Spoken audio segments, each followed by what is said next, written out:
Hello friends, आज हम लोग पढ़ेंगे सागर जल से निर्मित आकृति। पिछली क्लास में हम लोगों ने पढ़ा था नदी के जल के द्वारा बनी गई आकृतियाँ, अपरदन से बनी आकृति और निक्षेपण से बनी आकृति। तो आज हम लोग पढ़ेंगे सागर जल से बनी आकृति। सबसे पहले सागर जल के अपरदन से बनी आकृति,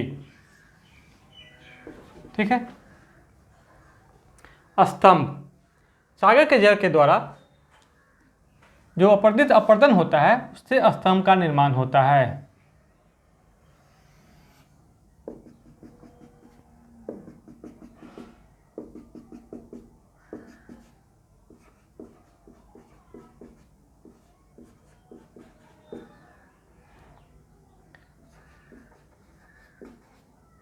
स्थल, तो ये जो आकृति बन जाता है ये सागर स्तंभ हो जाता है। देख रहे हैं, ये जो आकृति है ये सागर स्तंभ की आकृति बनाता है, ठीक है।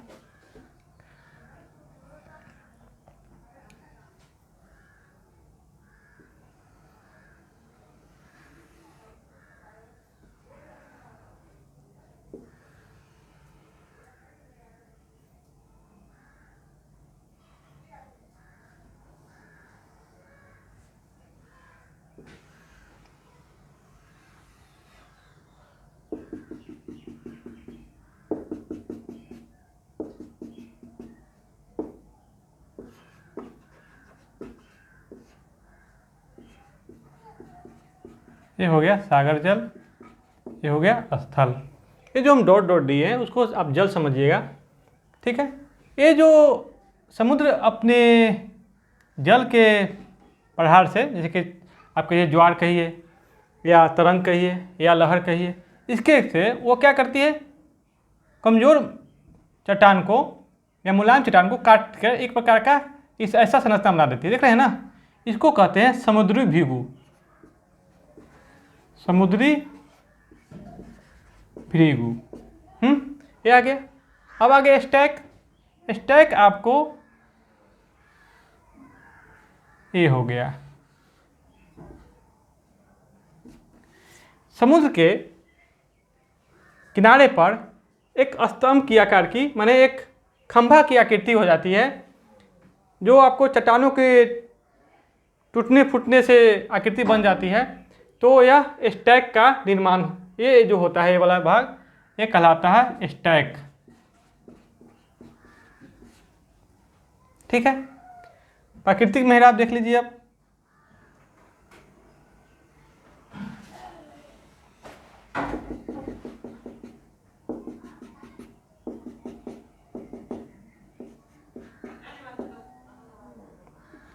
ये हो गया आपको प्राकृतिक मेहराब।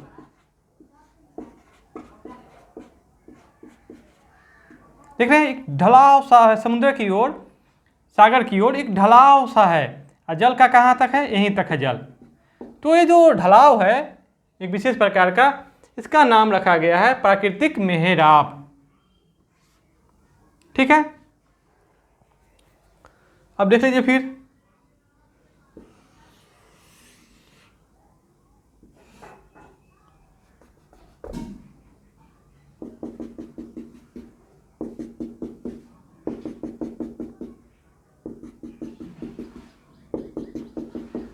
ये सागर जल की आकृति हो गई, ये स्थल की आकृति हो गई, इस पर डॉट डॉट नहीं, वो स्थल है।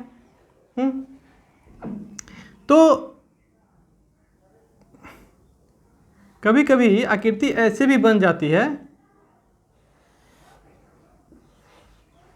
एक छेद हो जाता है और छेद में भी पानी बह जाता है,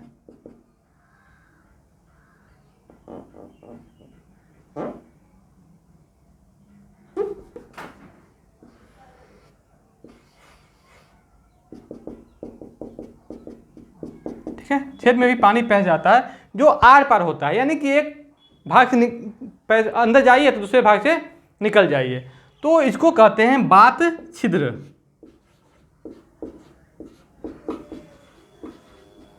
बात छिद्र, इसमें दोनों बगल से आने जाने का रास्ता हो, समुद्र का पानी उसमें हो। समुद्री गुफा,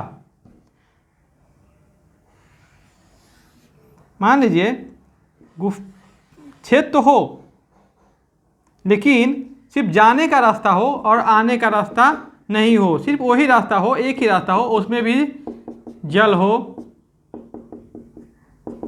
इसको कहते हैं समुद्री गुफा। यानी कि जो आपको गुफा पहाड़ी इलाकों में मिलती है वही गुफा आपको समुद्र में मिलते हैं, जिसके एक ही मुख होता है, उसको कहते हैं समुद्री गुफा।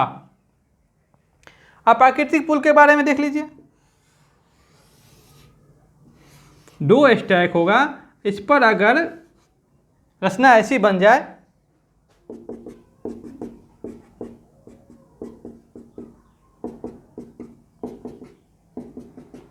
तो इसका देख रहे हैं, देखने में कैसा लग रहा है? प्राकृतिक पुल। क्योंकि कोई इसे इंसान नहीं बनाया है, ये प्राकृतिक के द्वारा खुद से बना। ये नहीं बात है, सारे प्राकृतिक के द्वारा ही बनाए गए हैं। ठीक है, तो सागर के जल के अपरदन से बनी आकृति आप लोगों ने अभी तक समझ लिया होगा।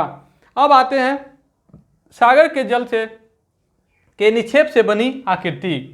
तो लैगून, झील, बीच, भुजिया, चाहे समुद्र जल रोधिका भी होता है। तो आते हैं धीरे धीरे एक एक करके। लैगून,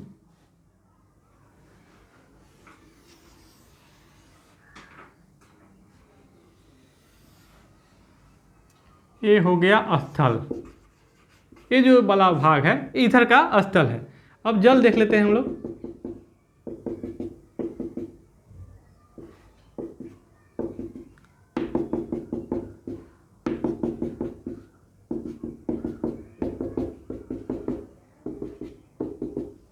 ठीक है, जब स्थल की आकृति ऐसी होती है समुद्र के किनारे, तो धीरे धीरे बालू का जमाव क्या हो जाता है? ऐसे हो जाता है। ठीक है, और इधर से ऐसे बनने लगता है। तो ये मुख क्या हो जाता है? इसका बंद हो जाता है। ऐसे पानी का जो जरिया होता है झील का, वो समुद्री होता है, क्योंकि ये भी नमकीन ही होता है। लेकिन यह क्या हो जाता है? इसका मुख बंद हो जाता है बालू के कणों के द्वारा। ठीक है, तो ये जो होता है, ये जो संरचना बन जाता है झील का, इसको कहते हैं लैगून। झील जो नमकीन पानी से निर्मित झील होता है, समुद्र का ही अंश होता है, जो धीरे धीरे वो आपको समुद्र से अलग हो जाता है। ठीक है, तो देख रहे हैं लैगून झील कैसे बना है। अब बीच देख लीजिए।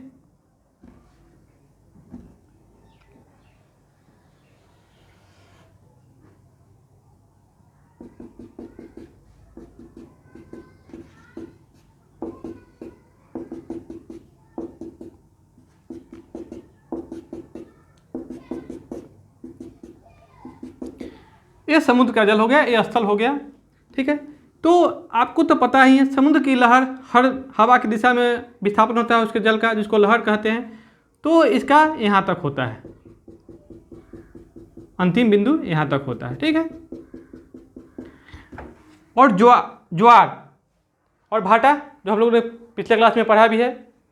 तो ये जो ज्वार होता है उसकी एक निश्चित दूरी होती है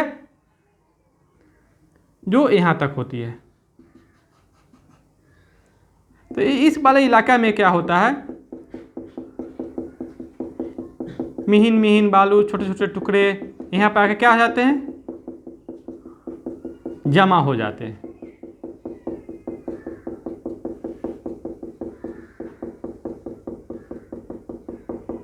ठीक है, जहाँ पर लोग नंगे पांव चलना पसंद करते हैं, तो इसे वो कहते हैं बीच। ठीक है, जो स्वास्थ्य के लिए बहुत ही लाभदायक होता है। तो बीच का मतलब आप लोग समझिएगा, इसको क्या कहते हैं? बीच। कौन सा बीच? समुद्री बीच। मद्रास का सिलकर्णी बीच प्रसिद्ध है। आपको गोवा का बीच काफ़ी फेमस है, मुंबई का बीच फेमस है। ठीक है, तो ये बीच जो होते हैं स्वास्थ्य की दृष्टि से काफ़ी महत्वपूर्ण होते हैं और पर्यटक की दृष्टि से भी काफ़ी महत्वपूर्ण होते हैं। जो समुद्र के जल से के निक्षेपण से बनी आकृति होती है। अब जुहा देख लीजिए, इसको स्फीट भी कहते हैं हम लोग, स्फीट। तो ये जो आकृति होता है आपको,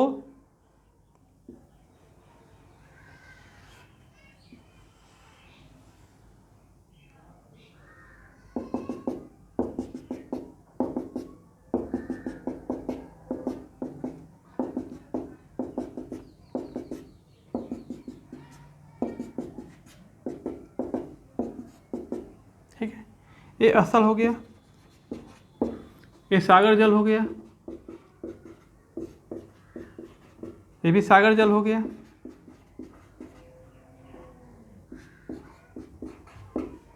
देख रहे हैं ये जो आकृति है, इसका एक मुख स्थल से लगा होता है और दूसरा मुख समुद्र से जुड़ा हुआ होता है, ठीक है, या उसका छोर समुद्र की ओर होता है। इसको कहते हैं भूजिह्वा, यानी कि स्पीड कहते हैं। अब इसी प्रकार अगर देखा जाए तो समुद्र जल तटरोधिका भी होता है एक, जो नदी के समुद्र के निक्षेप से ही बनता है, जो आपको द्वीप के चारों ओर होता है, जहाँ तक आपको सागर का पानी आता है। तो ये जो संरचना बना है ये वाला, जो सागर के जल को या समुद्र के जल को द्वीप पर आने से रोकता है जब तक कोई माने सुनामी ना आ जाए, इसको कहते हैं समुद्र तट रोधिका। इस प्रकार हम लोगों ने आज सागर के जल से निर्मित आकृति के बारे में अध्ययन किया है। हर आकृति को हमने ग्राफ के माध्यम से आपको समझाने का प्रयास किया है। अब मेरा प्रयास आपको कहाँ तक सफल होता है, ठीक है।